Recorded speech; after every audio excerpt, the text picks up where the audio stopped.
Prologue, the whisper of the forgotten name. There are truths too sacred to be shouted. They live in the breath between words, waiting only for those who learn to listen.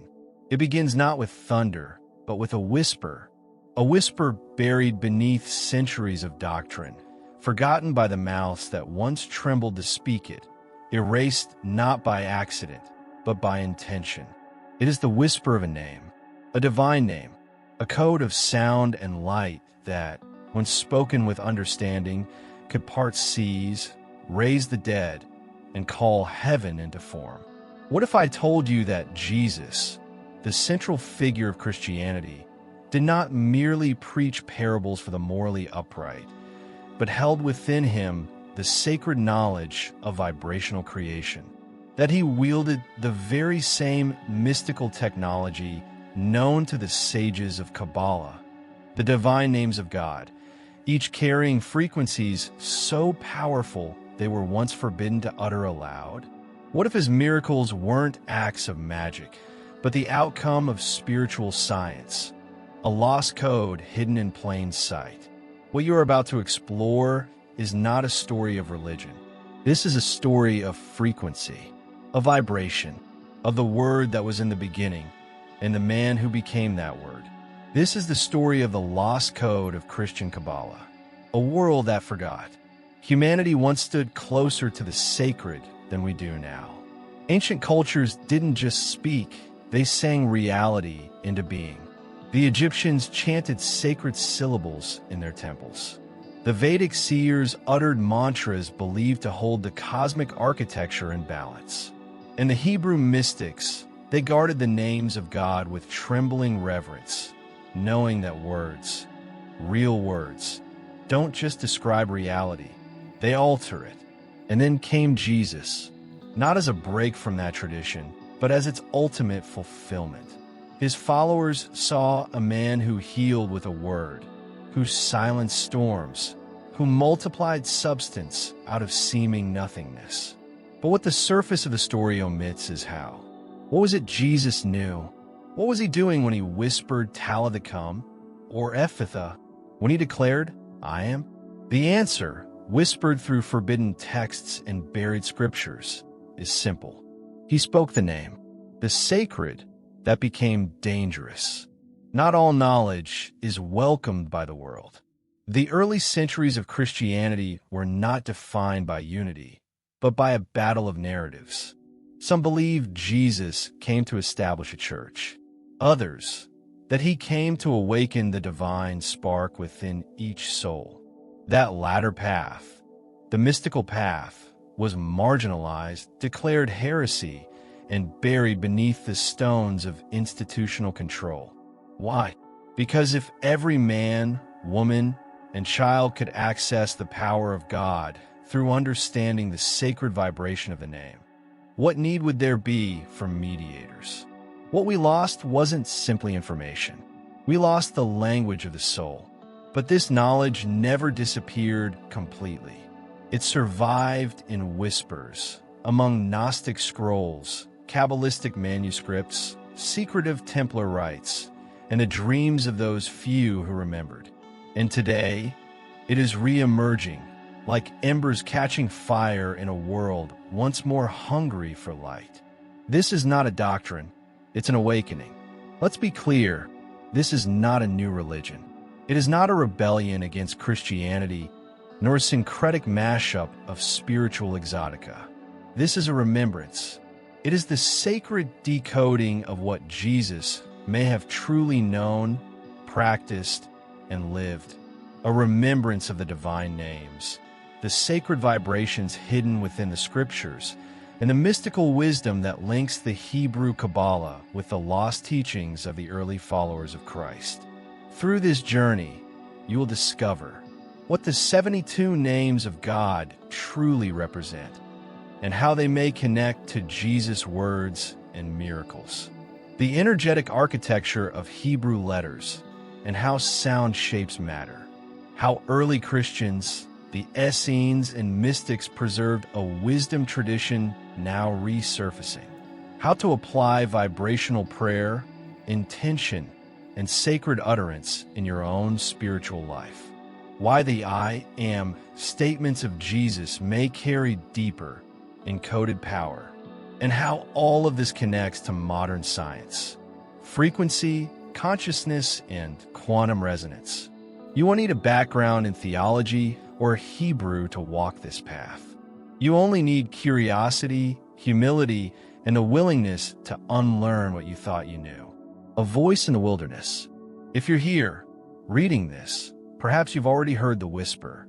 Perhaps you've always known, somewhere in the marrow of your being, that something deeper lies beneath the sermons and creeds. That what Jesus spoke wasn't merely moral instruction, but spiritual initiation. That every parable hit a portal. That every I am was not self-reference, but vibrational activation. You're not alone. Across the world, seekers are awakening, not to another religion, but to the underlying resonance that unites all traditions. The silence between the scriptures, the music in the names, the presence behind the words. This book is written for them, for you. A journey through the living code. Each chapter you're about to explore is a doorway. Together, we will move through the mystical teachings of the Hebrew sages, the esoteric layers of Jesus' teachings, the hidden Gospels, and the sacred science of sound and number. We will see how forgotten symbols come alive with meaning when decoded through the lens of divine vibration. We will meet the tetragrammaton not as a set of letters, but as breath itself. We will understand the tree of life not as a diagram, but as the human soul's map back to source. And we will rediscover the word, not as metaphor, but as the power to co-create. You may find that what was once lost was never truly gone.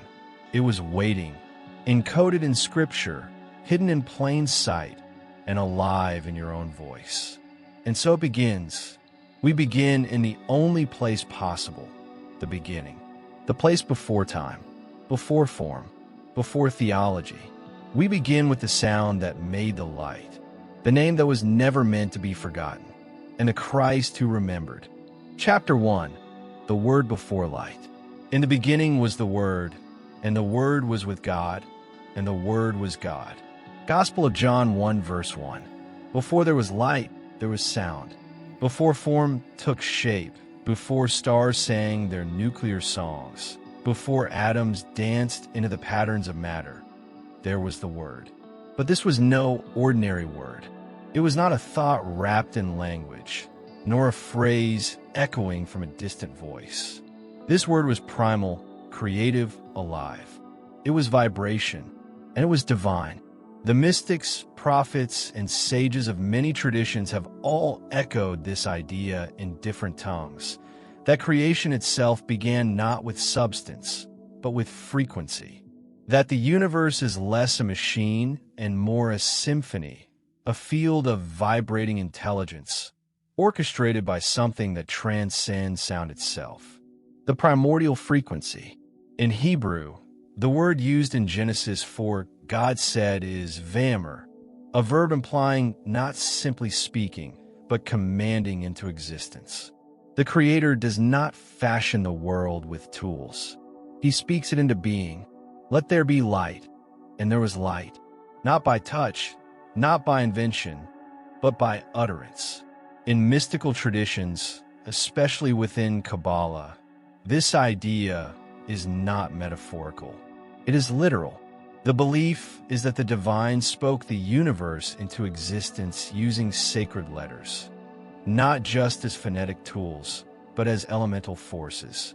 Each Hebrew letter is seen as an energetic conduit, a vibration encoded with cosmic intelligence. Sound is not just a consequence of creation, it is the mechanism. The divine alphabet, more than language. The Hebrew alphabet, known as the Aleph Bet, consists of 22 letters. But in Kabbalistic teachings, these are not merely linguistic signs. They are living archetypes, each embodying a unique vibrational quality. Every letter has A numerical value, gematria, a symbolic meaning, a distinct frequency. When combined, these letters form not just words, but names. And among those names, none are more powerful than the names of God. To speak a name of God is to invoke a reality. But not all names are equal. Some are simple identifiers.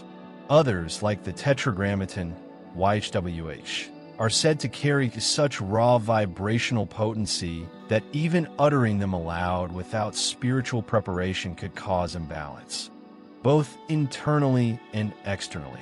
The name is not just sacred, it is dangerous in unprepared hands. In the beginning was the Word, and the Word was a name. Let us return to the verse from the Gospel of John, the one that opens his mystical gospel with an echo of Genesis. In the beginning was the Word. In Greek, the term used for word is logos. Logos means more than word. It implies reason, divine pattern, ordering principle. In Hellenistic philosophy, logos is the rational blueprint of the universe, the code behind reality. But for Jewish mystics of the time, logos had another dimension. It connected with the spoken name of God, the sacred utterance that calls light from nothing. So when John writes, "The Word was God," he is not being poetic. He is being precise. He is telling us that the divine essence is vibrational, and that the Christ was, in his very nature, a carrier of that vibration. Jesus was the Word because he understood and embodied the sacred resonance behind it. Light is secondary. It is tempting to think of "let there be light" as the first act of creation. But mystically, light is a response, not a cause. Before light, there had to be intention. Before intention, there had to be consciousness. And before consciousness could shape the cosmos, it required a vehicle of transmission. That vehicle is vibration. And vibration becomes word. And word becomes creation. Cabala teaches that all reality emanates from the Ein Sof, the infinite, unnameable source. From that ungraspable stillness emerges the first stirrings of creation, vibration, movement, sound. This is what the Zohar, the foundational mystical text of Kabbalah, refers to when it speaks of the hidden light. A light not of photons, but of frequency. A light hidden within the names. The Word that became flesh. The Gospel says the Word became flesh and dwelt among us. This is more than theological doctrine. It's a mystical affirmation. The vibration of God took form in a man, not to impose a new religion, but to remind humanity of its origin and power. To say the Word became flesh is to say the vibration became body, the name became person, the frequency became teacher. In this view, Jesus is not simply a divine emissary. He is a vessel of the sacred frequency, a man who remembered the original sound that formed the cosmos and taught others how to listen, how to feel, and eventually, how to speak it again. Forgotten by time, hidden in plain sight. If this sacred technology of creation was known, and if Jesus used it, why isn't it more widely taught? Why do churches speak of miracles, but not a vibrational science? Why are the 72 names of God hidden in obscure commentaries, while the public is told simply to have faith? The answer lies in history. As the early church transitioned from movement to institution, from mystery to dogma, many of the esoteric elements of Jesus' teachings were discarded, feared, or intentionally hidden. Access to direct divine power threatened the emerging ecclesiastical hierarchy. After all, if the masses could speak the name and command their own healing, what need would there be for priests, rituals, or even intercession? So the mystical thread was cut, or at least buried. But threads are not easily destroyed. They persist in apocryphal texts, in the traditions of secret orders, in the chants of monks, and in the silent knowing of those who still hear the whisper. From breath to name, let us pause and consider something simple. The name of God in Hebrew, YHWH, is made entirely of breath-like sounds. It has no hard consonants, no vowels. When spoken softly, it mimics the sound of inhalation and exhalation. Yod, Ha, Vav, Ha. Could it be that every breath we take is an unconscious prayer? That the divine name is not spoken with words, but lived through respiration? The mystics say yes, and perhaps Jesus knew this too, that the name is not a word to be said, but a life to be lived. Rediscovering the word. In the coming chapters, we will journey through the 72 names of God and their encoded vibrations, the relationship between Hebrew letters, numerology, and consciousness, how Jesus' miracles align with ancient Kabbalistic principles, why forgotten texts like the Gospel of Thomas may hold keys to lost wisdom, how sacred sound is being rediscovered by modern science, and how you can begin to remember the name, not just to say it, but to become it. But we must begin here at the beginning, before light, before form, before doctrine. There was only the Word, and the Word was vibration, and the vibration was divine. Chapter 2, The Mysteries of the Cabala and the Alphabet of God. The letters are not merely written symbols. They are living flames, and in their sacred arrangement, the world was born. Ancient Kabbalistic saying. Imagine for a moment that every sound, every syllable, every symbol that has ever passed through human breath was not arbitrary, but encoded. Imagine that language is not a human invention, but a divine inheritance, a sacred technology passed from the infinite to creation. Now imagine that this language was designed not merely to communicate thought, but to shape reality. This is not fantasy. This is Kabbalah. What is Kabbalah? The word Kabbalah comes from the Hebrew root kabal, meaning to receive. It refers not just to receiving knowledge, but to receiving transmission. It is a mystical tradition handed down in whispers, preserved in fragments, and meant to be lived, not simply studied. Kabbalah is often misunderstood as something academic, cryptic, or reserved for scholars. But in its origin, it is experiential. It is a way of seeing, of perceiving the divine pattern embedded in everything. To walk the path of Kabbalah is not to acquire facts, but to awaken resonance. At its core, Kabbalah asks a simple yet profound question. If God is one, and if all things come from God, then how can we trace the path from the infinite to the finite? The answer, according to the sages, lies in a map of energy, a hidden blueprint, and in the letters that spoke the world into being. The Hebrew letters, the code of creation. The Hebrew alphabet, 22 letters in total, is unlike any other system of writing on earth. In Kabbalistic thought, these are not just linguistic units. They are vibrational tools. Each letter contains a sound which holds frequency, a form which holds geometry, a number which holds pattern, and a spirit which holds meaning. Together, they form the Aleph Bet, a matrix of creation that preceded the world itself. The Sefer Yetzirah, one of the oldest mystical texts in Judaism, teaches that God created the universe with letters, numbers, and sounds. These letters are seen as forces, not symbols. To the mystic, every Hebrew letter is a doorway, and every name formed with those letters is a portal to spiritual energy. The 22 living flames. Each letter of the Aleph Bet holds its own personality, a unique flavor of divinity. Let's meet a few. Aleph, silent, the breath of God, the beginning before the beginning. Bet, the house, the container, the vessel that holds the infinite in form. Shin, flame, transformation, divine fire.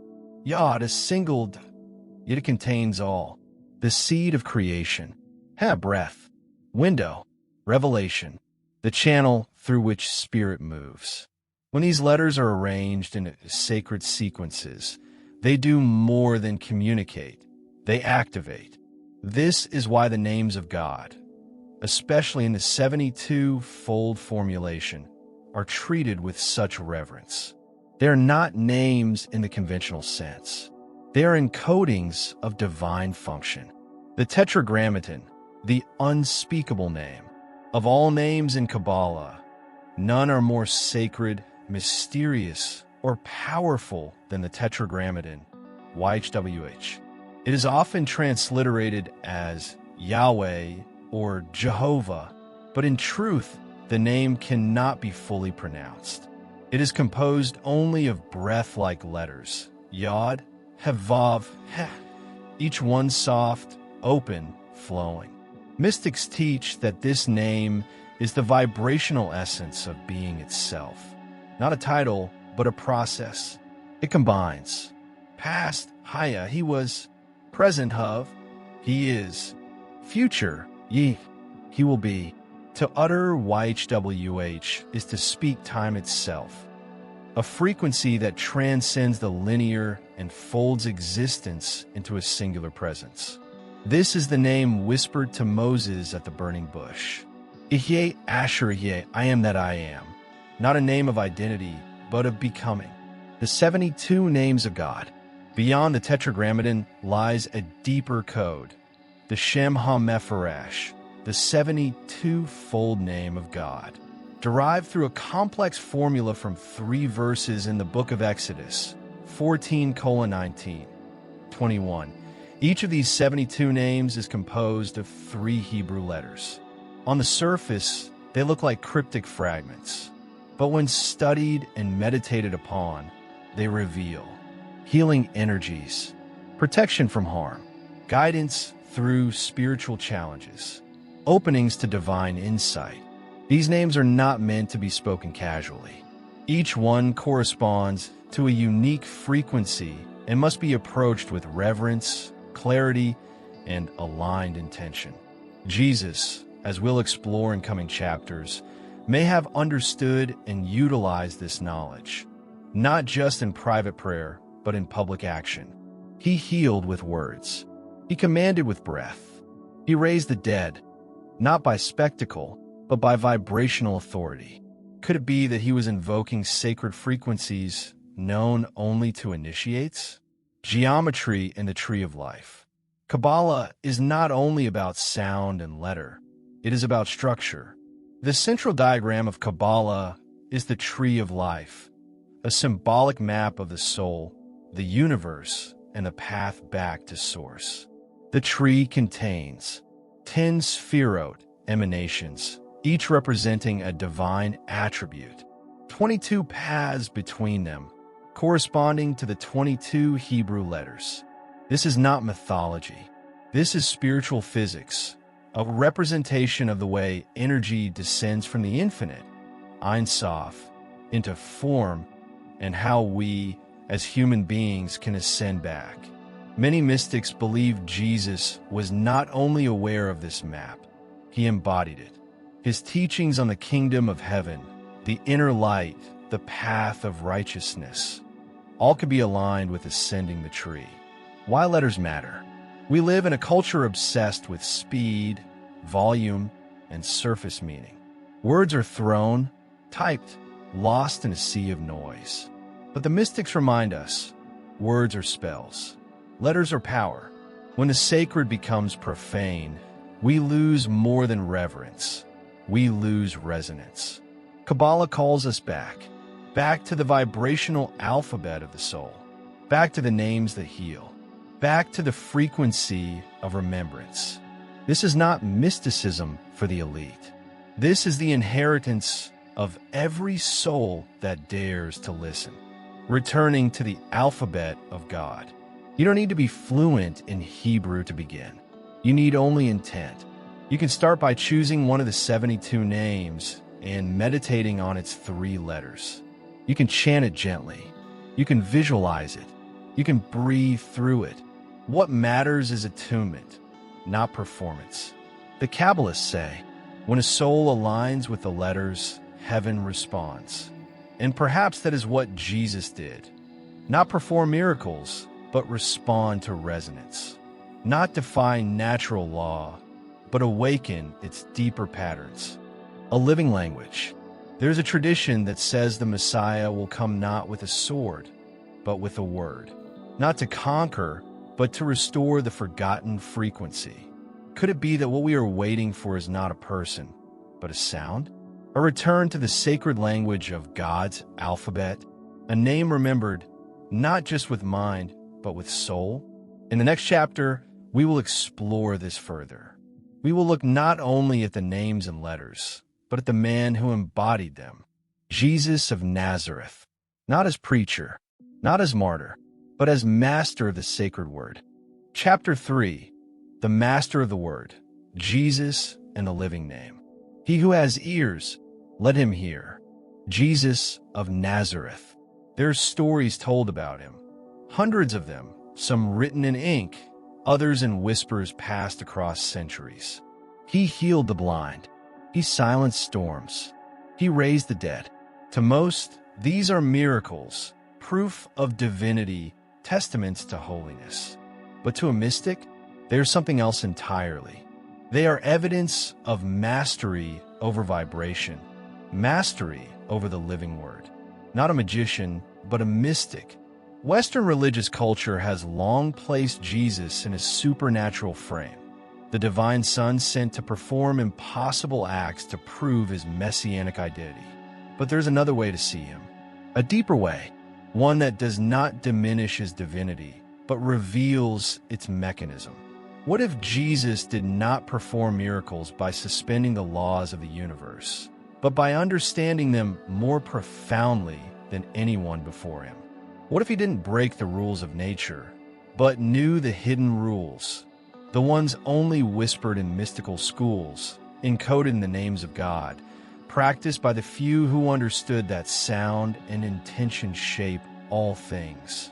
The Gospel within the Gospels. The canonical Gospels, Matthew, Mark, Luke, and John, tell a story of wonder, but within their lines, often overlooked or spiritualized into abstraction, lie clear signs of Jesus' knowledge of sacred vibrational principles. Let us examine not just what Jesus did, but how he did it. The I am sayings, vibrational identity. In the Gospel of John, Jesus repeatedly uses a phrase that startled his audience. I am the bread of life. I am the light of the world. I am the way, the truth, and the life. Before Abraham was I am. To the untrained reader, these appear to be poetic affirmations. But in Hebrew mystical tradition, they are far more potent. I am is not just a declaration. It is the name of God revealed to Moses at the burning bush. Ehyeh Asher Ehyeh. To speak, I am, with awareness is to invoke divine identity, to align one's frequency with the source of all being. It is not ego, it is vibrational recognition. When Jesus says, I am, he is not claiming divinity alone. He is resonating with it. He is reminding his listeners of the name and how it lives within each soul. Miracles as applications of the word. Let us revisit some of the gospel stories, but through the lens of sacred utterance. The raising of Lazarus. Jesus approaches the tomb of his dead friend. The crowd weeps. He stands before the stone, looks upward, and speaks. Lazarus, come forth. He does not plead. He does not invoke angels. He does not perform a ritual. He calls the name. In Cabala, a person's name is not just identification. It is a vibrational key tied to their soul. By speaking Lazarus' name with the divine authority of the I am, Jesus activates that soul's frequency and reanimates it. This is not magic. This is resonance, the calming of the storm. The boat is tossed on a raging sea. The disciples panic. Jesus awakens, stands, and speaks. Peace, be still, and the storm ceases. This is more than command. It is vibrational harmonization. In mystical tradition, the natural world responds to frequency. Jesus, aligned with the divine name, speaks directly to the chaotic elements, and they return to cosmic order. The multiplication of loaves and fishes. 5 loaves, 2 fish, thousands to feed. Jesus lifts his eyes to heaven, blesses, and distributes. Somehow it is enough. But consider this, to bless is to invoke a name. Some mystical traditions suggest that Jesus used a specific name of God tied to abundance, activating the frequency of multiplication through sacred utterance. Jesus the Initiate. Many scholars believe that Jesus was connected to the Essenes, a mystical Jewish sect who lived in the desert, practiced ritual purity, studied the divine names, and awaited the coming of a spiritual Messiah. The Dead Sea Scrolls, discovered in 1947, contain references to many Kabbalistic concepts, including the use of sacred letters, the importance of inner knowledge, and the vibration of the divine name. Is it so difficult to imagine that Jesus, raised in Galilee near Essene communities, would have studied their ways? What if his missing years, the period between childhood and public ministry, were not lost but spent in initiation? What if he learned not just the scriptures, but the sound beneath the scripture? Gnostic echoes of the word. In texts long banned from the canon, the so-called Gnostic Gospels, we find a very different Jesus. One who doesn't merely perform miracles, but teaches about inner transformation and hidden knowledge. In the Gospel of Thomas, Jesus says, "If you bring forth what is within you, what you bring forth will save you. If you do not bring forth what is within you, what you do not bring forth will destroy you." This is not theology. This is alchemical instruction. To bring forth is to activate the inner divine, the I Am, through awareness, intention, and word. This is the heart of vibrational mysticism, that transformation is not received, but resonated into being. The Logos made flesh. The Gospel of John opens with a mystery. In the beginning was the Word, and the Word became flesh. To the Greek mind, Logos meant divine order, the invisible structure of all things. To the Hebrew mystic, the word meant the vibrational utterance of the divine. To say that the Word became flesh is to say, the frequency of creation took on form and walked among us. Jesus is that form, not just of divinity, but of the divine frequency made human, becoming the Word. Perhaps the most radical implication of Jesus' teaching is not that he was uniquely divine, but that we are meant to follow in his vibration. Greater works than these shall you do. John 14, verse 12. He does not invite worship. He invites resonance. He shows us that the name is not a distant possession of God, but a living possibility within every soul. To say I am with awareness is not blasphemy. It is initiation. To speak with authority, to heal with intention, to love with frequency. These are not miracles. These are the birthrights of the awakened, a living legacy. What if we stopped seeing Jesus only as a figure of the past and began to understand him as a frequency still present? What if we approached the Gospels not as literal history or symbolic allegory, but as vibrational maps designed to awaken remembrance in the reader? He is not gone. He is a frequency, and frequencies do not die. They simply wait for the right receiver. We have seen the letters. We have seen the names. We have seen the man who embodied them. Now we turn inward. In the next chapter, we will explore the forbidden texts and lost gospels that illuminate the mystical dimension of early Christianity. Texts banned not because they were false, but but because they revealed too much truth.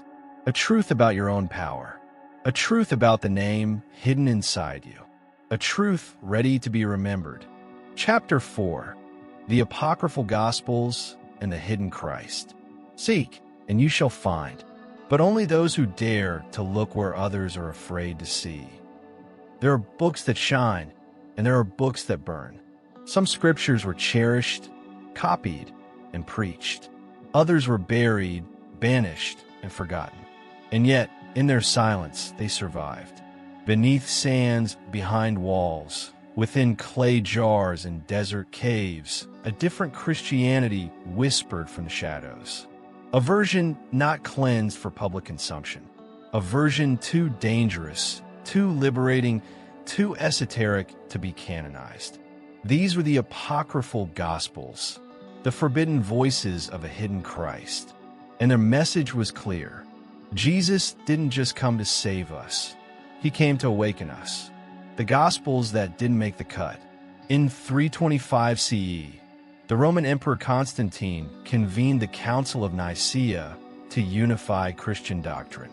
The result was a curated set of beliefs and a defined canon of Scripture, what we now call the New Testament. But what was left out?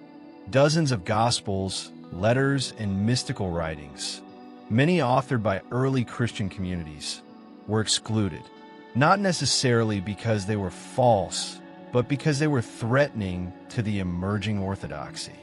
They challenged the growing hierarchy.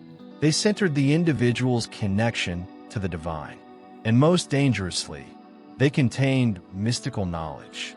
Among these were the Gospel of Thomas, the Gospel of Mary Magdalene, and the Gospel of Philip, each filled with cryptic sayings, sacred geometry, and references to a Christ who transmitted secret teachings to his closest disciples. The Gospel of Thomas, sayings of a mystic. Found in the Nag Hammadi Library in 1945, the Gospel of Thomas is not a narrative like Matthew or Luke. It contains 114 sayings of Jesus, many never before seen. There are no miracles, no birth stories, no crucifixion or resurrection. Instead, there is intimate wisdom, paradox, symbol, initiation. If you bring forth what is within you, what you bring forth will save you.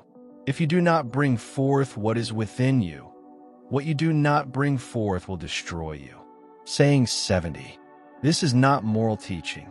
It is alchemical transformation, the realization that within each soul lies a spark of the divine name, waiting to be voiced. The kingdom is inside of you, and it is outside of you. When you come to know yourselves, then you will become known, and you will realize that you are the sons of the living Father. Saying 3. Thomas does not present Jesus as a God to worship. He presents him as a mirror, a revealer of what already lives within us.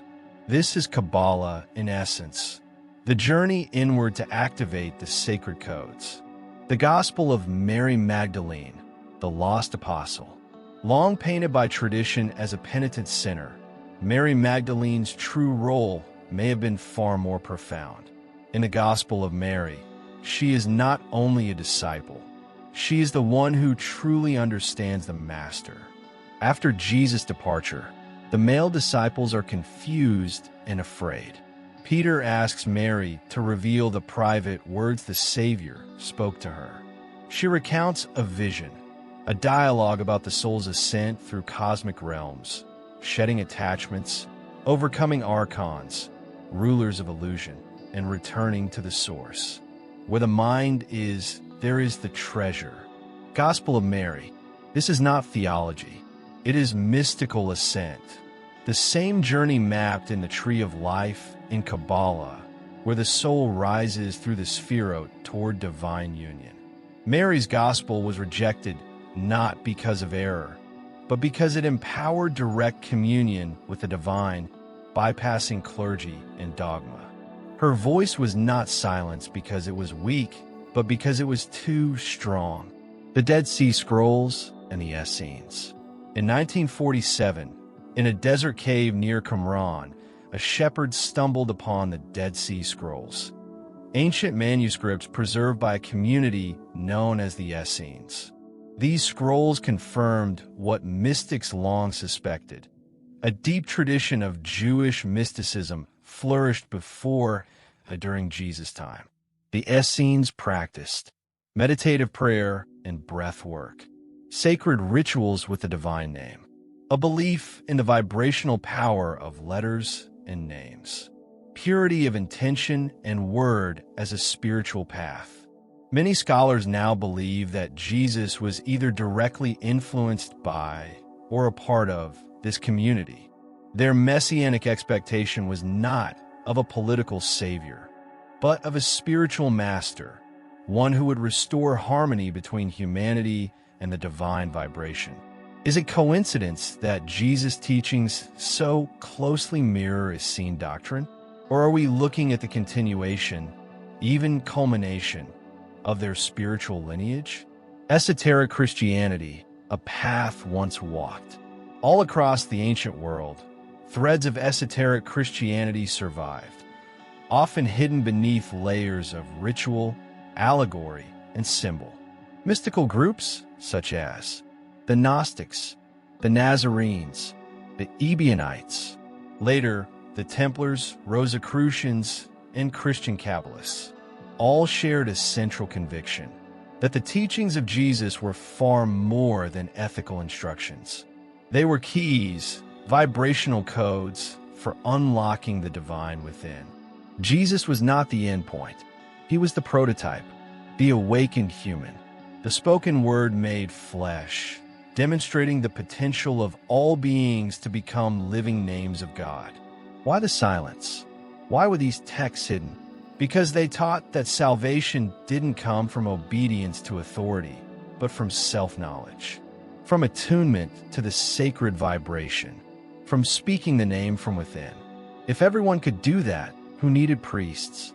Who needed temples? Who needed empire? And so, these texts were labeled heresy. Their followers were hunted. Their books were burned. But truth has a frequency that cannot be silenced. It echoes through time. It survives in fragments, like sparks waiting for breath. The hidden Christ. What emerges from these forbidden Gospels is a different Jesus. A teacher of cosmic vibration, not dogma. A transmitter of inner light, not outer obedience. A guide to gnosis, not merely a savior from sin. A revealer of the name, not just a bearer of it. This Jesus does not ask for worship. He invites us to remember that the kingdom is within, to remember that the divine speaks in breath and silence, to remember that the name of God is not far off, it is hidden in your bones. Awakening the Christ within.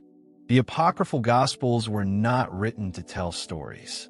They were written to ignite remembrance. They speak to the soul, not just the intellect. They awaken resonance, that subtle frequency within that whispers, "You have always known." Not everyone will understand these texts. They were never meant for mass consumption. They are initiatory, but for those with ears to hear. For those who have felt the name stirring in their breath. For those who have sensed that there is more, these words are fire.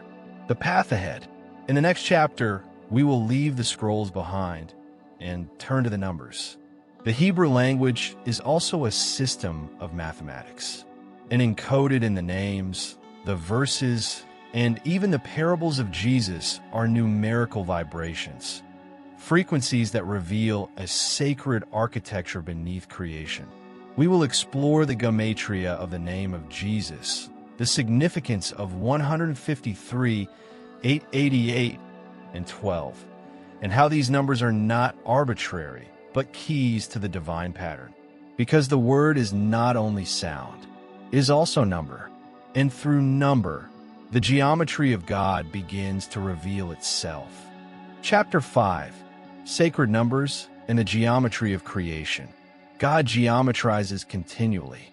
Plato, to know the secrets of the universe, think in terms of energy, frequency, and vibration.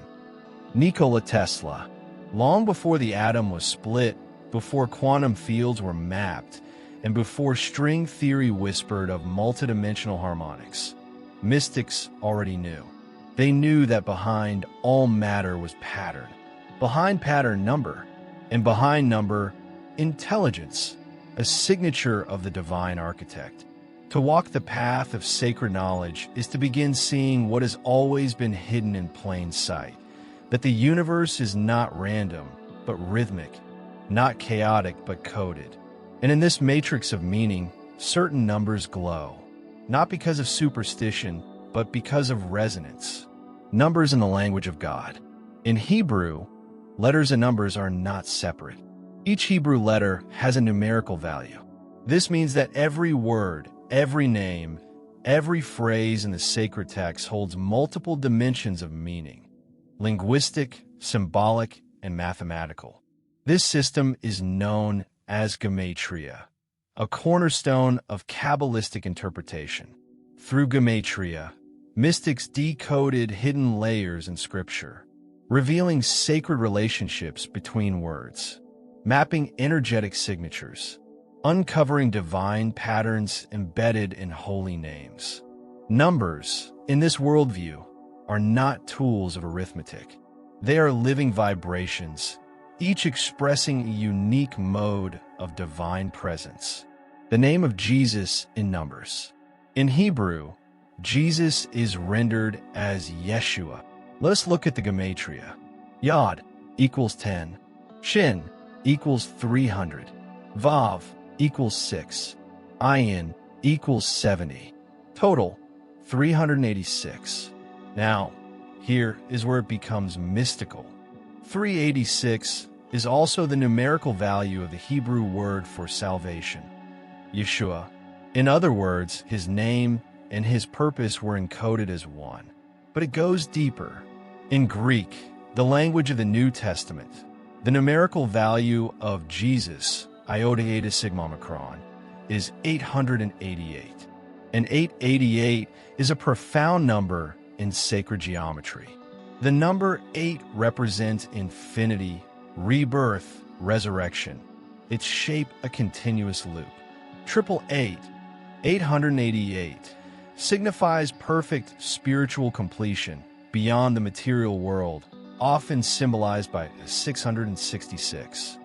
The early church fathers saw this number as a sign of Christ's cosmic nature, a being whose essence was eternally regenerative. The miraculous 153. In the Gospel of John, after the resurrection, Jesus tells the disciples to cast their nets on the right side of the boat. They do, and haul in a massive catch. So Simon Peter went aboard and hauled the net ashore, full of large fish, 153 of them. John 21, verse 11. Why mention the number? Why not simply say many? Because 153 is not arbitrary. To the ancient mind, especially among Greek and Hebrew mystics, numbers had layers. 153 is the 17th triangular number, meaning it is the sum of all numbers from 1 to 17. 1 plus 2 plus 3 plus 17 is equal to 153. The number 17 symbolizes spiritual victory and overcoming material limitation. In gematria, 153 corresponds with Ani Elohim, I am God. So what is John really saying? That in the miracle of recognition, when the disciples see Jesus anew after the resurrection, there's a coded affirmation of divinity. The net does not break. The catch is perfect, and the number 153 rings like a bell to those with ears to hear. The 12 and the sacred archetypes. 12 appears constantly in the Bible. 12 tribes of Israel, 12 disciples, 12 gates of the New Jerusalem, 12 months, 12 zodiac signs. Why? Because 12 represents wholeness in motion, completion through cycle.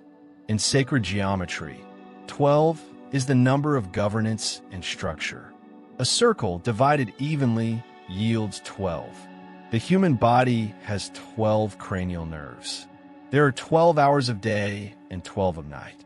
In mystical tradition, the 12 disciples correspond to 12 energetic archetypes, facets of the human soul, each with a vibrational signature. Jesus, as the 13th, is the unifying center, the Christ consciousness that integrates them all. Just as the tree of life has 10 sephirot, plus the hidden 11th dayat, so too does the Christ pattern hold the circle of 12 orbiting the One. The power of 3, 7, and 10. Kabbalistic numerology emphasizes certain root frequencies that shape spiritual architecture. 3. Unity in multiplicity represents the triangle, the first stable shape, the pattern of mind, body, spirit. In Christian tradition, Father, Son, Holy Spirit. Jesus often speaks in triads. I am the way, the truth, and the life. Ask, seek, knock. Faith, hope, love. The number 3 resonates with creation through relationship. 7. Spiritual completion. 7 days of creation. 7 feasts of Israel. 7 churches of revelation. 7 I am statements of Jesus. 7 combines the divine, 3, and the material, 4, forming the bridge between heaven and earth. In vibrational theory, 7 is the number of the perfect tuning, found in the musical scale. 10. Manifestation and order. 10 commandments. 10 sephirot on the tree of life. 10 fingers to shape the world. 10 is the number of completion in form, the descent of spirit into matter. Geometric expressions, the language of the divine. Numbers do not only add, they form. Sacred geometry is the visual counterpart to gematria, the embodiment of number in space. The ancients saw creation not as chaos, but as harmonic proportion. From the spirals of galaxies to the chambers of the nautilus, from the petals of flowers to the resonance of human DNA, the universe geometrizes, and Jesus, as Logos incarnate, understood this sacred proportion. His parables were not just moral stories. They were mathematical metaphors, tuned to vibrate on multiple levels simultaneously. Speaking in code, Jesus said, "To you has been given the mystery of the kingdom of God, but for those outside, everything comes in parables." Mark 4 verse 11. Why? Because truth vibrates differently depending on the listener. To the seeker, parables become portals. To the asleep, they remain stories. Sacred numbers, like sacred names, are not decoded intellectually, but through resonance. You feel them, they click, and once they do, reality begins to reorganize around their symmetry. The Christ equation. Christ is not just a name. It is a frequency, a pattern, and in the codes of numbers, we find his vibrational signature. 888, resurrection. 153, I am. 12, archetypes. 3, 7, 10, the spiritual path. 1, unity. Through these, we are not merely counting. We are remembering the structure, the rhythm, the word beneath the world, awakening to the pattern. The ancients believed that when you aligned with the sacred numbers, when you prayed, sang, moved, or meditated in rhythm with these codes, you tuned yourself to the divine field. Modern science is slowly catching up. Cymatics shows us how vibration creates form. Quantum physics suggests that consciousness influences energy. Neuroscience reveals that numerical patterning alters brain states. We are re-entering a world the mystics never left. A world where names are numbers, where parables are equations, where Jesus did not merely teach truth, he encoded it. You now know the language of numbers. You've glimpsed the sacred structure behind the miracles, the parables, and the Gospels. Next, we move from number to sound, because the vibration that builds geometry is also the vibration that heals.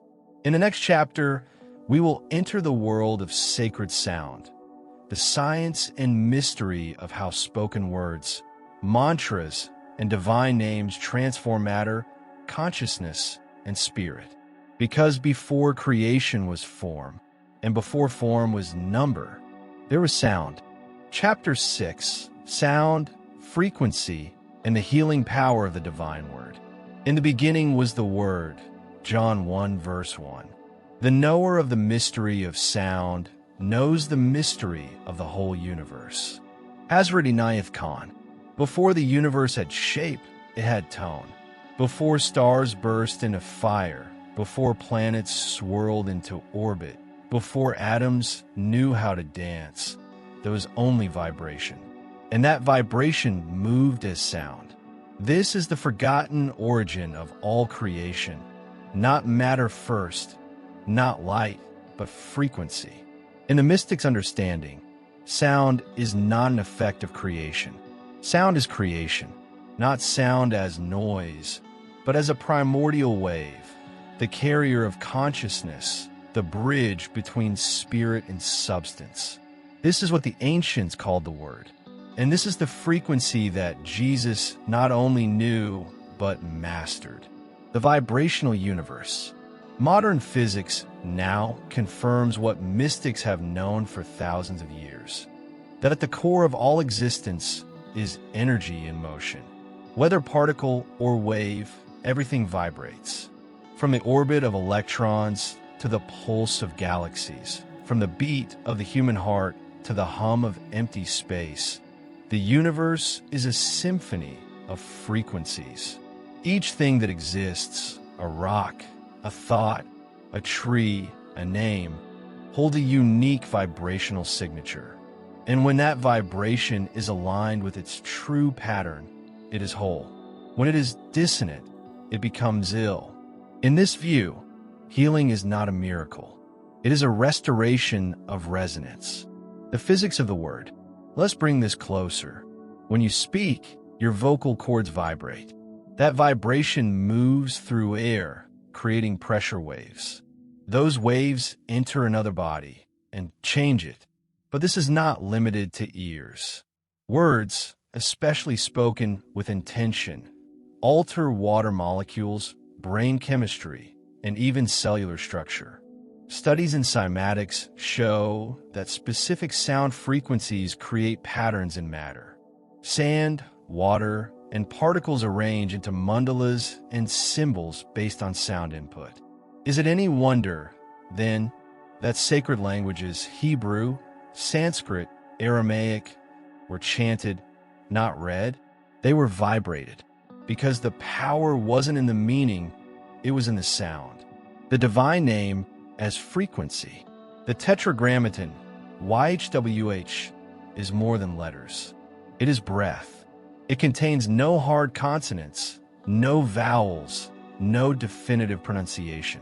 It is said that when pronounced correctly, if one even dares, the name does not speak through the mouth.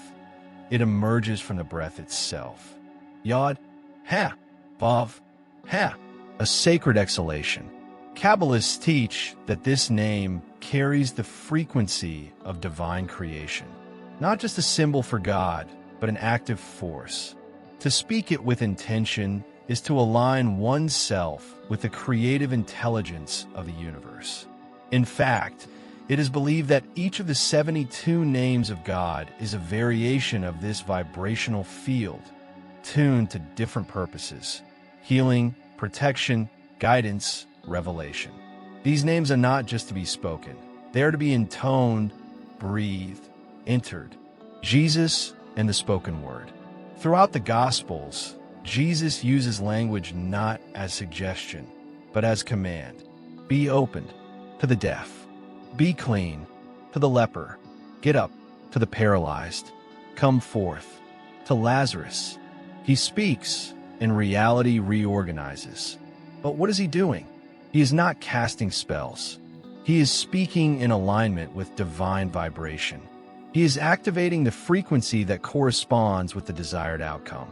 This is why Jesus often prays before he acts. He aligns his intention, his spirit, and his words, tuning himself like an instrument, and then speaks. The miracle, then, is not supernatural. It is hypernatural, the result of precision, alignment, and vibrational authority. Mantra, chant, and the sonic path. Every sacred tradition has recognized the power of the spoken word. In Sanskrit, mantras like Om or Gayatri are repeated to purify the mind and body. In Tibetan Buddhism, chants are used to invoke the frequency of specific deities. In Islam, the 99 names of Allah are recited for spiritual refinement. In Judaism, the Psalms are sung, each word vibrating with intentionality. In Christianity, Gregorian chant was developed to bring the soul into alignment with heaven. Why chant? Because sound bypasses the mind. Where logic divides, sound unites. It harmonizes the body, emotion, and spirit into a singular state of resonance. Modern science and the sound of healing. Today, researchers in neuroscience and vibrational medicine are rediscovering what mystics practiced in caves and temples. Key discoveries. Binaural beats can alter brainwave states, leading to healing and deep meditation. 432 Hz and 528 Hz frequencies show potential for DNA repair and cellular regeneration. The heart emits an electromagnetic field influenced by emotion and sound. Sound therapy using tuning forks or crystal bowls can reduce pain, anxiety, and stress. What does this tell us? That sound is not symbolic. It is biological, emotional, spiritual. The word is not metaphor. The word is medicine. Praying with the divine names. To use the divine names in your own life is not about mastering pronunciation. It is about cultivating intention and presence. Here is a simple practice. 1. Choose a name. Select one of the 72 names based on your need, e.g., healing, protection, clarity. 2. Visualize the letters. In Hebrew or transliteration, see them before your inner eye. 3. Breathe with the name. Inhale slowly, hold the name in your mind. Exhale gently with the sound of the letters. 4. Chant softly. Repeat the name 7 or 72 times with focus and devotion. 5. Sit in silence. Let the resonance continue within. Listen for the echo inside you. Over time, this practice can rewire your inner frequency, aligning your field with divine intention. The word you speak creates you. Jesus said, "By your words you will be justified, and by your words you will be condemned." Matthew 12, verse 37. Why? Because your words are spells. Every time you say, "I am tired, I am afraid, I am broken," you invoke frequency. You tell your body, your energy, your world to organize around that vibration. But if you say, "I am whole, I am aligned, I am light," you begin to harmonize with the original word, the frequency from which all things arise. This is the secret of Jesus' "I am" statements. They were not declarations of ego. They were activations of divine vibration. You could do the same. We have now entered the domain of vibrational healing, the place where sound becomes form, and form returns to spirit. Next, we will return to the practical path, how the 72 names of God are used for healing, protection, transformation, and manifestation. You will learn how ancient mystics and early Christians alike applied this sacred knowledge, not in abstraction, but in everyday life. Because the word is not only for prayer, the word is for action, and it is time to remember how to use it. Chapter 7, the 72 Names of God, Practical Mysticism and Vibrational Power. These names are not words, they are keys, not to unlock the divine, but to unlock yourself. Ancient Kabbalistic teaching. Mysticism often feels abstract, high above daily concerns, wrapped in mystery, poetic but inaccessible. But for the mystics of old, the purpose of sacred knowledge was never just contemplation. It was activation. And nowhere is this more clearly embodied than in the 72 names of God. Not names in the common sense, but vibrational codes encoded in the Hebrew Bible, each said to channel a unique stream of divine energy. To the Kabbalist, these names are not concepts.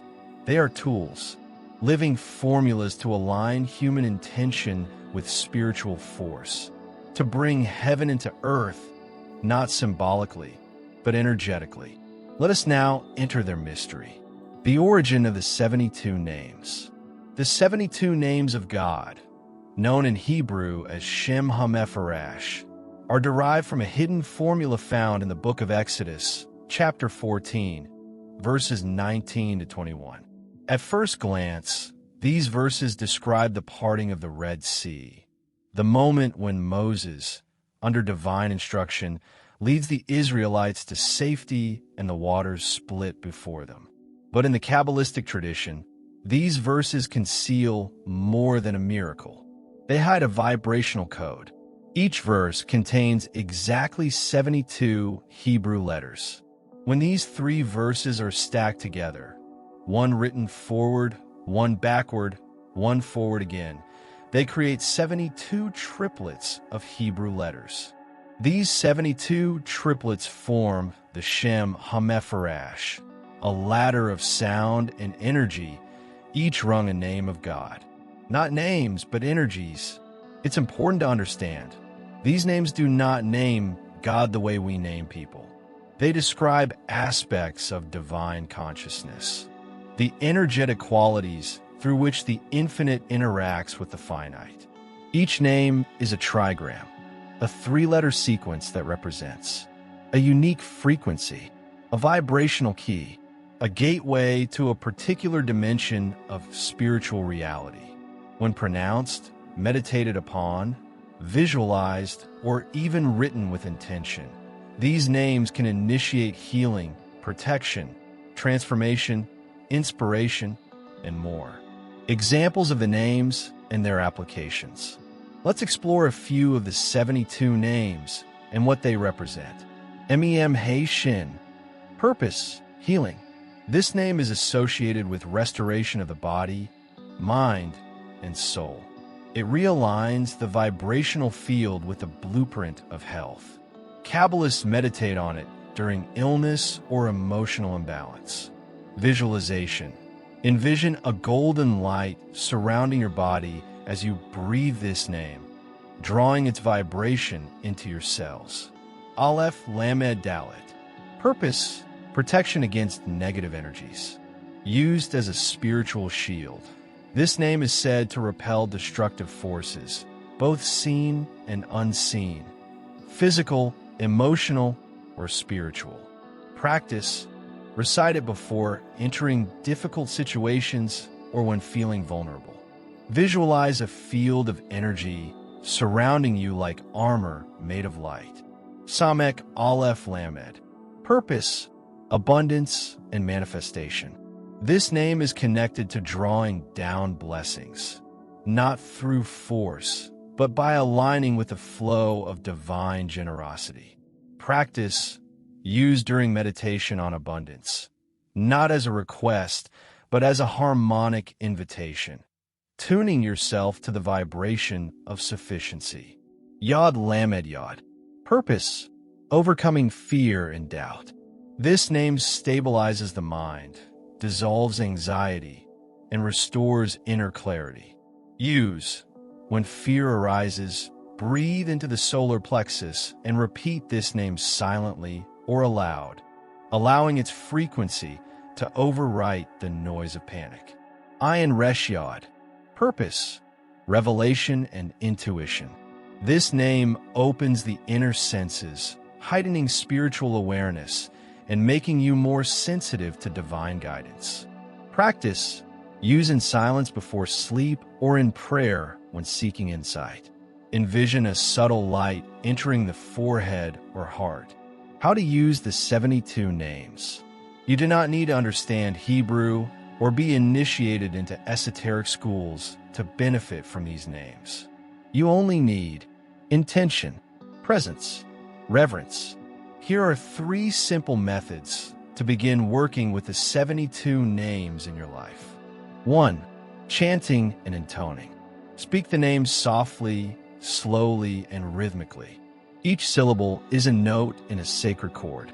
Repeating it allows the name's vibration to resonate through your field, tuning your body, mind, and spirit. Start with 7 repetitions and gradually increase to 72 for deeper meditative practice. 2. Visualization and breath work. As you repeat the names silently or aloud, visualize its Hebrew letters in radiant light. Breathe in as you visualize the letters entering your being. Breathe out as you release what is not aligned.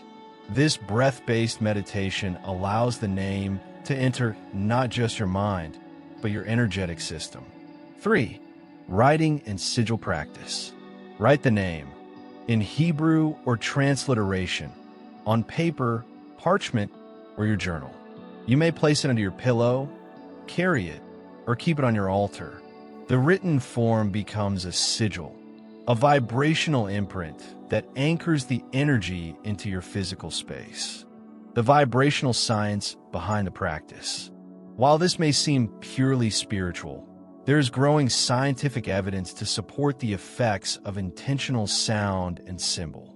Epigenetics has shown that our beliefs and environments affect gene expression.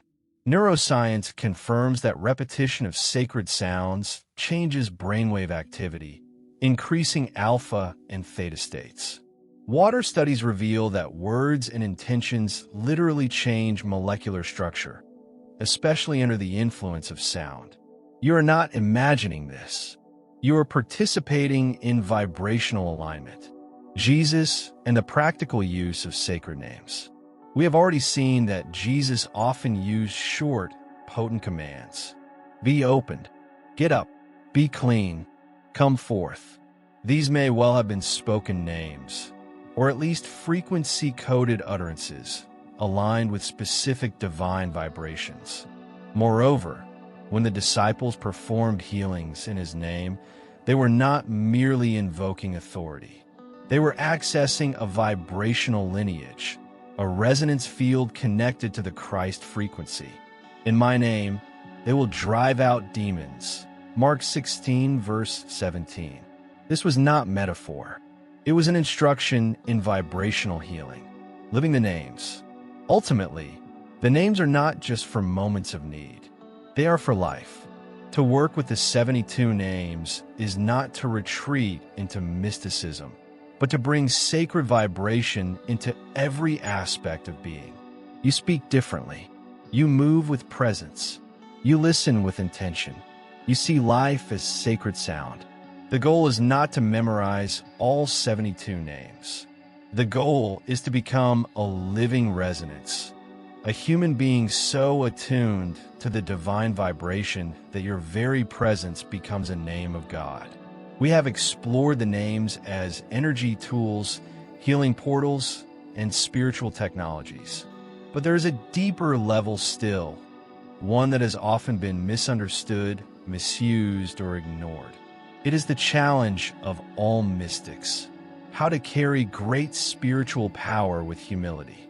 In the next chapter, we will dive into the shadow of the spiritual path, the temptation of ego, the risk of using the word without wisdom, and how true mastery is measured not by power, but by surrender.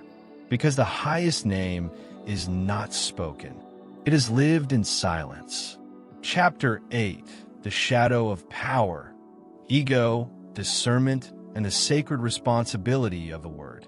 Power without purity corrupts. Sacred knowledge without humility condemns. Anonymous mystic, do not give what is holy to dogs, nor cast your pearls before swine. Jesus, Matthew 7, verse 6. For every ray of spiritual light, there's a shadow nearby. The deeper one walks into the realm of sacred knowledge, into the vibrational tools, divine names, mystical geometry, and conscious creation, the greater the temptation becomes. To wield without wisdom, to know without surrender, to use what is sacred for the self alone. In every tradition, mystics have warned of this hidden danger. Not demons from outside, but the subtle voice within that whispers, "You are powerful now. You are special. You are above others." This is not spiritual awakening. This is ego in disguise. And it is the one thing that can distort, fragment, or even destroy the gifts that sacred knowledge brings. The burden of the word, the ability to shape with sound, to speak in resonance with divine frequency, is not just a privilege. It is a burden of precision. The ancient Hebrews were so aware of the sanctity of the Tetragrammaton, YHWH, that they refused to speak it aloud. Only the high priest, once a year, in the Holy of Holies, was permitted to whisper it, and even then, only in purity. Why? Because they knew something we often forget. The word is creative fire, and fire, misused, burns. To speak without reverence is to call forth what one is not prepared to receive. To vibrate sacred names with egoic intent is to fracture the vessel rather than fill it. This is why many sacred texts, including the mystical books of Christianity, veil knowledge in symbol and parable, not to hide it, but to protect both the wisdom and the seeker. The fall of the initiate. The danger of spiritual ego is not new. Lucifer, in mystical Christian tradition, was not born evil. He was the bearer of light, a being of great beauty and radiance. But he fell not because he lacked wisdom, but because he misused it. He claimed the light as his own, rather than a reflection of the divine. This is the archetype of the fallen initiate, the one who gains access to sacred frequencies, but loses the heart of devotion. The one who manipulates, impresses, dominates, using spiritual tools to elevate self over service. Every mystic must confront this temptation. And Jesus, too, was tested. If you are the Son of God, command these stones to become bread. Throw yourself down. All this I will give you if you bow down and worship me. The temptation in the desert, Matthew 4. These are not just tests of strength. They were invitations to misuse power. And Jesus answered them all with one vibration: obedience to the divine will. False light and the voice of the serpent. In today's spiritual landscape, there is an abundance of knowledge, much of it powerful, sincere, even transformative. But there is also an abundance of spiritual branding, performance mysticism, and ego masquerading as enlightenment. How can one tell the difference? It is subtle. Ego says, "I have the answers. I am enlightened. Follow me." Spirit says, "I am learning too. Walk beside me." The light is within you. False light seeks control. True light seeks connection. False light demands attention. True light invites reflection. This is why Jesus continually deflected attention from himself, pointing always to the Father, to the source. He performed miracles, but told people to tell no one.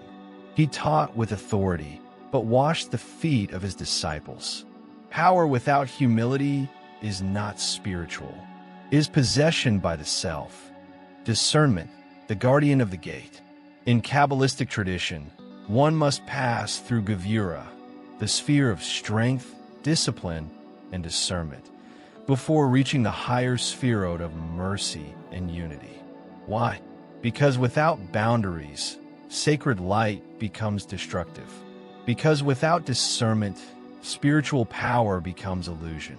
Discernment asks, is what I am doing rooted in love or pride? Is this teaching awakening humility or superiority? Is this frequency aligned with the divine name or with my personal name? Discernment is not skepticism. It is reverence. The recognition that not all light is truly light. The responsibility of knowing the name. To know the divine names is to know the architecture of reality. To work with them is to influence the vibrational field of self, others, and the world. This is a sacred trust, and like all sacred trusts, it demands inner purification, ongoing humility, transparent motive, integration, not display. The mystic is not one who knows everything. The mystic is one who knows what not to say and when not to say it. Do not give what is holy to dogs, Jesus warns, not as condemnation, but as protection. Not everyone is ready. Not every moment is ripe. Not every motive is pure. The higher the name you speak, the deeper the silence that must echo behind it. Humility, the true name of power. All the great mystics shared one trait, and it was not perfection. It was humility. They knew they were not the source of power. They were conduits. Moses spoke to God but stuttered. Mary bore the Christ, but called herself a handmaiden. Jesus calmed storms, but withdrew to solitude and tears. Their greatness was not in their vibration alone, but in their purity of intention. Because ultimately, the divine name is not spoken only with lips, but with life. You become the name not when you recite it, but when you embody its frequency through love, surrender, and service. The gate between heaven and earth. There's a parable told among the mystics. A man learned the true name of God and whispered it into the world. He performed miracles. He gained followers. He stood above mountains. But slowly his heart grew proud. He no longer prayed, he commanded. He no longer listened, he declared. And one day, the name stopped working. He screamed it louder. Nothing happened. He fasted, wept, shouted. Still silence. Finally, he entered a cave, sat in stillness, and whispered, I have nothing, not even your name, but I'm still yours. And in that silence, the divine responded, Now you are ready to speak it again. We have crossed a threshold. You now know not only the power of the word, but its cost, the responsibility of holding vibrational truth with sacred care. Next, we will look outward at how collective resonance can shift entire timelines. How groups of awakened individuals, chanting, praying, meditating on the divine name, may create a field strong enough to uplift all of humanity. Because the word was never meant to stay private. The word was meant to resound. And together, we may yet remember the vibration that heals the world. Chapter 9. The Collective Resonance. Awakening Humanity Through Shared Vibration. Where two or more are gathered in my name, there I am. Jesus, Matthew 18, verse 20. When a critical mass of individuals align with a frequency of love, compassion, and truth, the whole planet begins to shift. Dr. David R. Hawkins. We live in an interconnected world, not metaphorically, but energetically. Each thought you think, each word you speak, each frequency you emit becomes part of a larger, invisible field. The vibrational matrix that connects all of humanity is not mysticism. It is physics. It is prayer as vibration, intention as architecture, consciousness as creation. And in this web of resonance, you are not insignificant. You are a node, a point of transmission. What flows through you reaches beyond your skin, beyond your life, beyond your personal experience. It enters the collective. And this is where the power of the word becomes universal. The field where science meets spirit. In the 20th century, quantum physics and field theory revolutionized our understanding of reality. Instead of a world made of separate, solid objects, we now understand that everything is energy, that energy is relational, that consciousness interacts with matter, that intention can influence probability and shape patterns. This is what mystics have always known, but now science gives it language. When groups meditate together, global coherence increases. When large populations experience stress, global energy fields become chaotic. When humans enter heart-based states like gratitude, compassion, or reverence, the electromagnetic field of the body expands and affects others nearby. There's a word for this phenomenon: coherence. And when enough people enter into coherence together, something happens. A shift, a wave, a possibility, the power of group intention. One individual aligned with the divine frequency can shift a room, but a group? A group becomes a tuning fork for the world. Numerous studies, including those from the Institute of Noetic Sciences and the Global Consciousness Project, have shown measurable effects from mass meditation, synchronized prayer, and focused collective intention.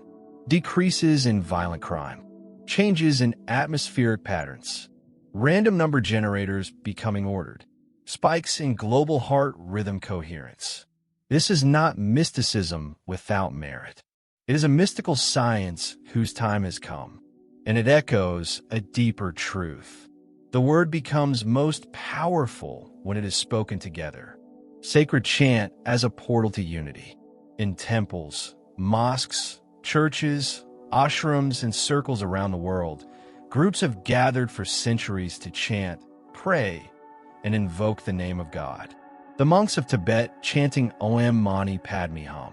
The Sufis of Konya swirling to the rhythm of Yahweh, Yekayim.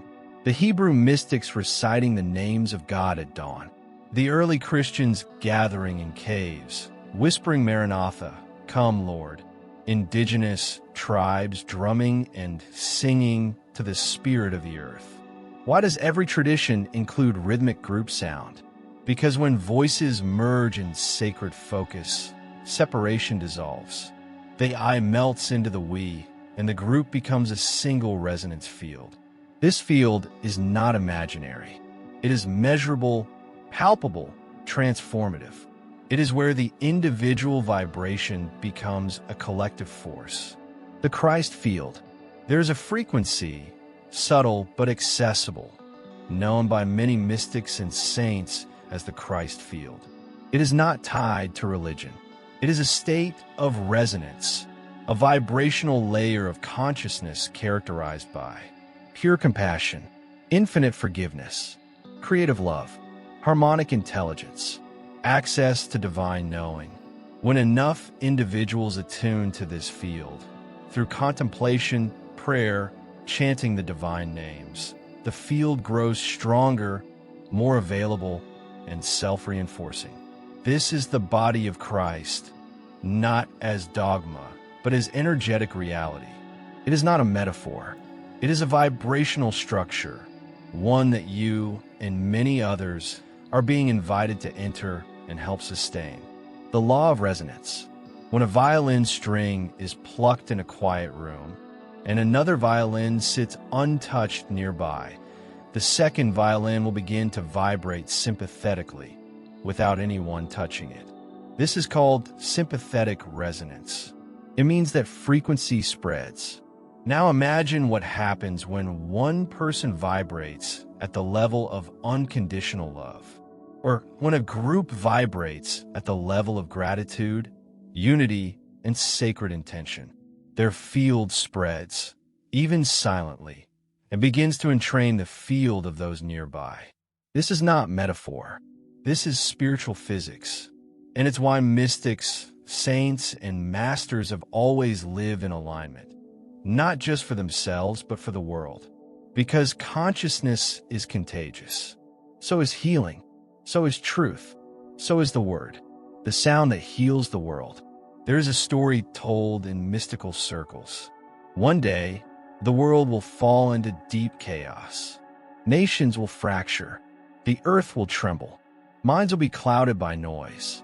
And when it seems darkest, a sound will rise, not from the sky, but from within humanity.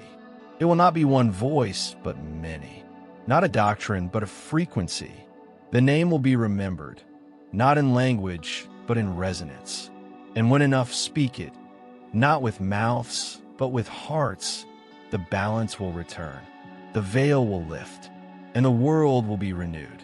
This is not prophecy. This is invitation. The question is not when. The question is who. The question is now. How to become a resonant being. You do not need to change the world alone. You only need to become a clean instrument, a well-tuned vessel through which the divine vibration can play. Here are practices that help you enter collective coherence.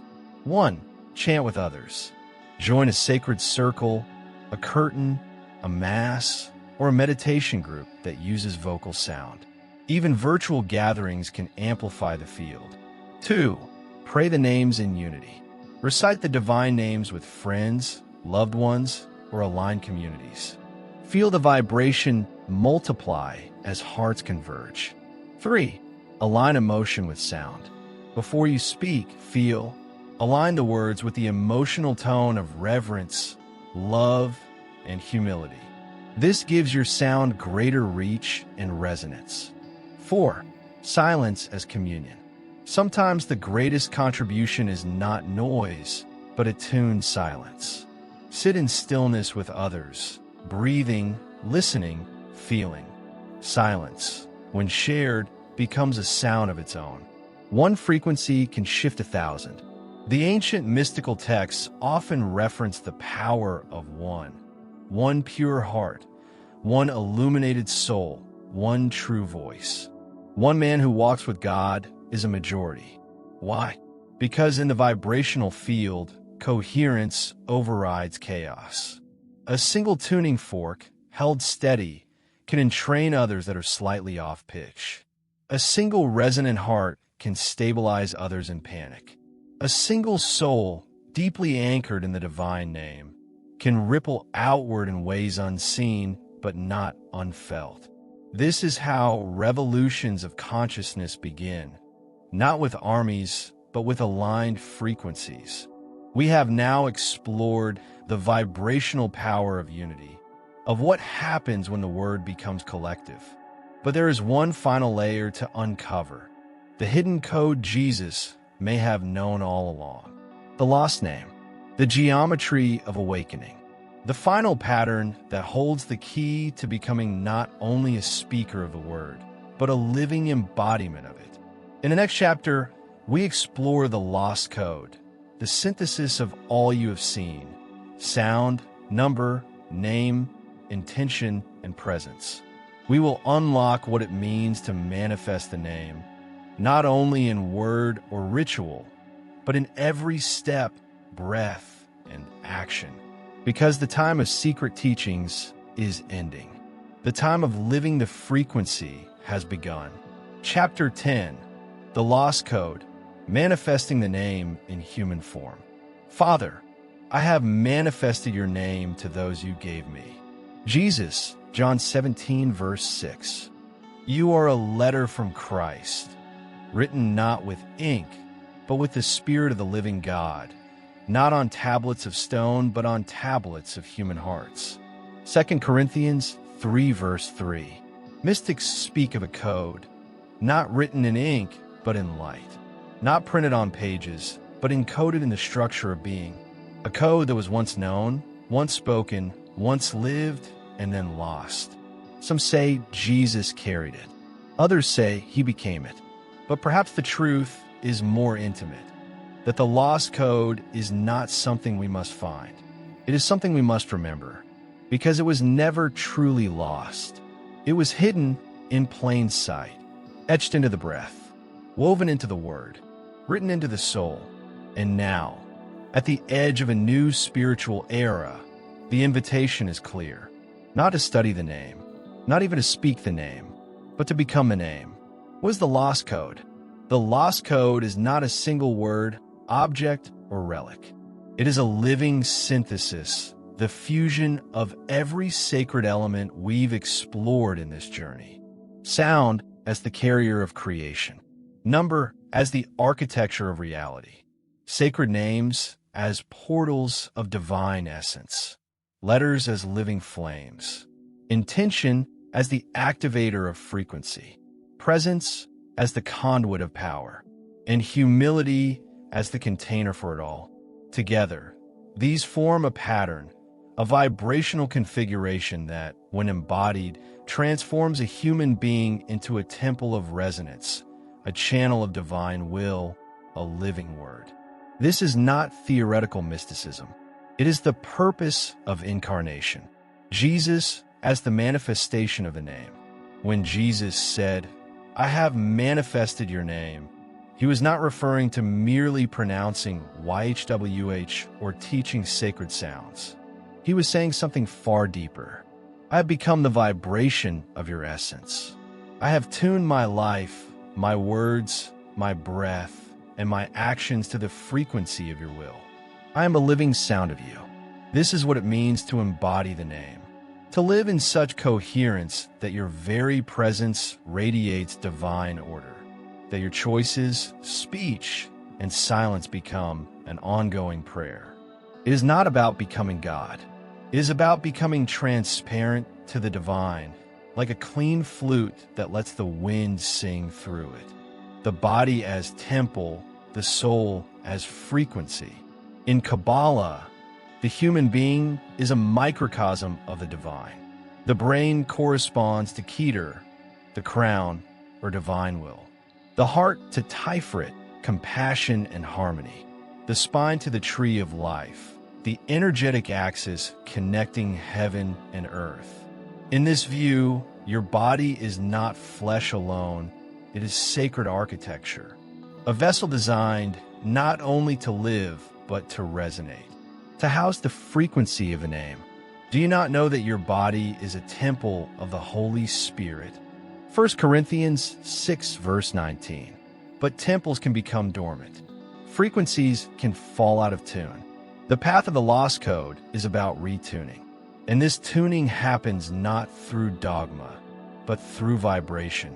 What you say, how you breathe, what you sing, how you feel, what you carry silently in your inner atmosphere.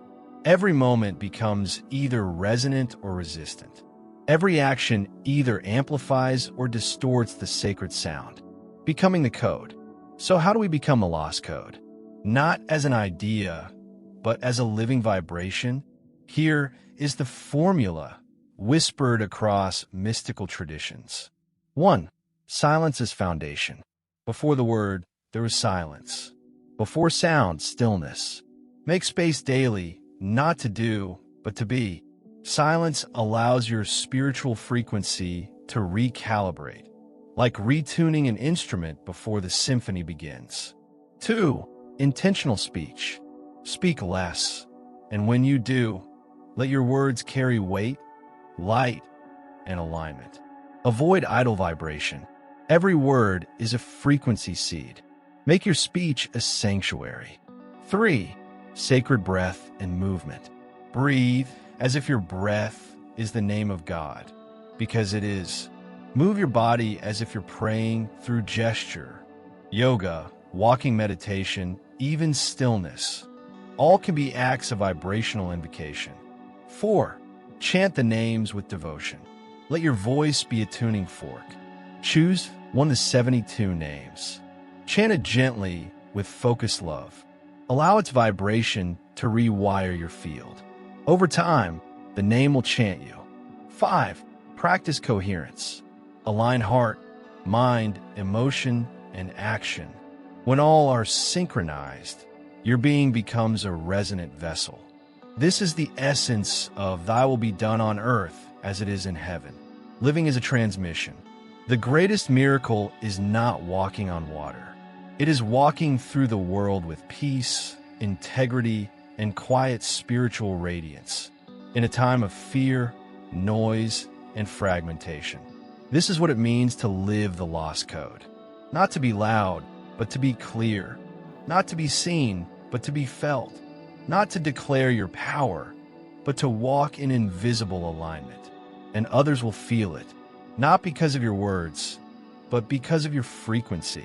They may not know what has touched them, only that something deep inside them was stirred. And that's how resonance spreads.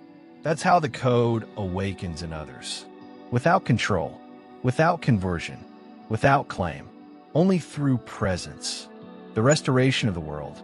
In Kabbalistic thought, there's a concept called tikkun olam, the healing or restoration of the world. Traditionally, this was understood as doing good deeds. But in the deeper mystical layers, it means restoring the broken frequencies, tuning the world back to harmony.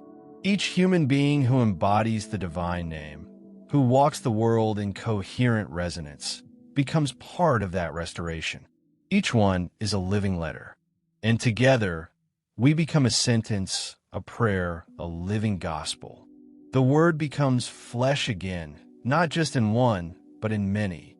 And this, perhaps, is the true second coming. Not a return of a person, but a return of the presence. Not in the clouds, but in the hearts and bodies of those who remember. We have reached the summit, but the path does not end here. In the next and final chapter, we will explore the integration of this knowledge into everyday life and the unfolding future of spirituality itself. How science, mysticism, and consciousness are converging into a new understanding of human purpose. How your personal frequency is part of a global transformation, and how we return, not to doctrine, but to direct communion. Because the lost code has been revealed, and now it must be lived. Chapter 11, A New Earth, the future of spirituality and the return of the name. Behold, I make all things new. Revelation 21 verse 5. There is a voice that does not speak in words. Listen, Rumi, we are standing at a threshold. Across the world, old systems are trembling, economic, ecological, political, even religious. Certainties are dissolving. The ground beneath civilization's feet is no longer solid. And yet, in this great unraveling, something ancient is awakening. It is not a revolution of power. It is not a return to orthodoxy. It is a resonance, a vibration rising from within the soul of humanity, a collective remembrance, a sacred retuning, a return of the name, not the name as dogma, not the name as doctrine, but the name as frequency, presence, and embodiment. This is the future of spirituality, a new earth shaped not by ideology, but by conscious vibration. Beyond religion, the birth of direct communion. For millennia, spirituality was filtered through systems of intermediaries, temples, priests, institutions. Sacred truths were hidden behind veils, encrypted in symbols, and guarded by those deemed worthy. But that age is fading. A new spirituality is rising, one that is direct, not mediated, embodied, not abstract, vibrational, not merely intellectual, rooted in unity, not division. This is not the abandonment of religion, but its evolution. The age of seeking God out there is giving way to realizing God in here. We are not waiting for heaven to descend. We are learning to become the frequency of heaven, right where we are. The science of spirit. For the first time in history, science and mysticism are no longer enemies. They are converging. Quantum physics speaks of non-locality, entanglement, and observer influence, echoing ancient teachings that consciousness shapes reality. Neuroscience shows that meditation, prayer, and intention reshape the brain and influence the heart's electromagnetic field. Epigenetics confirms that belief and emotion can turn genes on or off. Sound therapy, vibration medicine, frequency research, all point to a truth mystics have always known. We are fields of frequency, shaping and shaped by the resonance we emit. Jesus didn't just come to reveal God. He came to reveal us, what we are truly made of. And now, Science is beginning to speak the same language in new terms. The name in the age of resonance. So what does the name of God mean in this new earth? It is not a string of letters. It is not a sound to be memorized. It is not locked in a language. The name is a frequency, and to carry it is to live in a state of integrity, compassion, alignment, creative intention, reverent awareness. To be a Christian in the deepest mystical sense is not to subscribe to a label, but to become a Christic field, a carrier of the same coherence, love, and light that Jesus embodied. This is the return of the name, not to temples of stone, but to temples of breath, bone, and beating hearts. You are the vessel. You're not here to observe the shift. You are here to embody it. Every time you choose presence over reaction, the name returns. Every time you speak with love when you could stay silent, the name echoes. Every time you breathe consciously, pray inwardly, sing your soul's tone into the field, the name vibrates through you. You are not separate from the code. You are part of its design. You are not waiting for heaven. You are weaving it with every breath. Spirituality without borders. In the new earth, no one owns truth. Sacred texts will still speak, but not as exclusive revelations. Rather, as frequencies of universal remembrance, whether through the Quran, the Torah, the Vedas, the Tao Te Ching, or the Gospels, the resonance is the same. Because truth is not a brand. It is a vibration. It cannot be confined. It cannot be monetized. It cannot be weaponized. The only way to carry it is through humble embodiment. And this is what the return of the name looks like in our time. Not a second coming as spectacle, but a million awakenings in quiet corners. A million I am's rising in resonance, not in pride, but in clarity. A world where spiritual power does not divide, but coheres, living the frequency of the name. The greatest spiritual act is not to preach. It is to tune your life to the resonance of truth again and again. Speak less. Listen more. Create beauty. Speak blessing. Protect the sacred.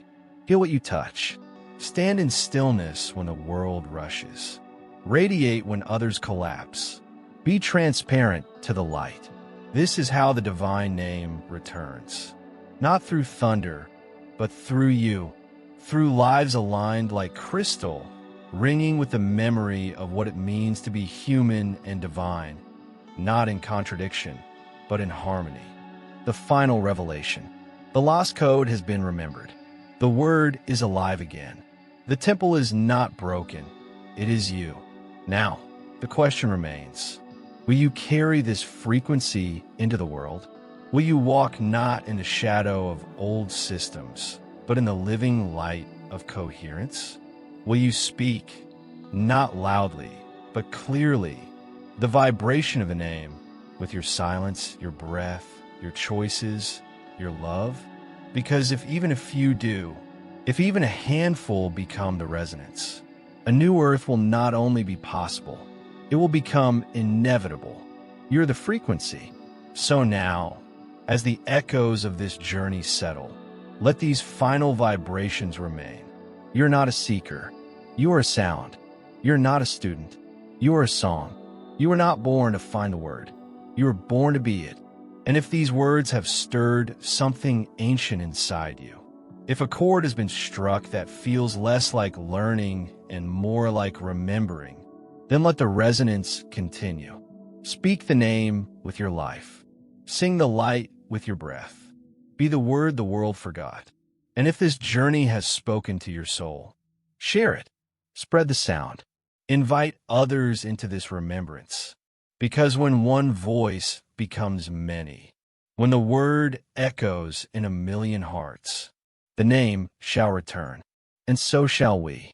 If you enjoyed this journey, share this message and subscribe to the channel.